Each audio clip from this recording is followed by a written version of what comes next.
જય શ્રી કૃષ્ણ, જય દ્વારકાધીશ મિત્રો. આજે આપણે અધ્યાય 18નો 26મો શ્લોક સમજીશું.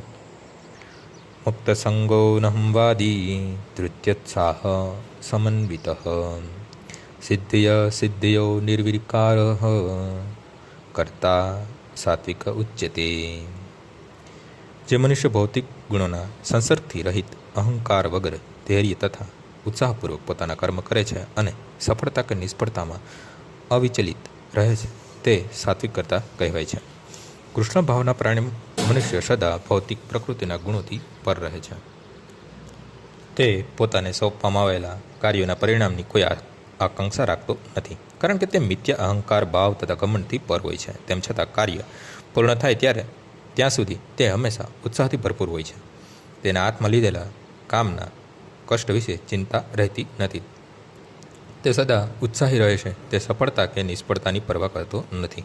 તે સુખ અને દુઃખ બંનેમાં સમાન રહે છે. આવો મનુષ્ય સાત્વિક હોય છે. આજનો શ્લોક અહીં પૂર્ણ થાય છે. આવતીકાલે ફરીથી સવારે 6 વાગ્યે મળીશું. જય શ્રી કૃષ્ણ.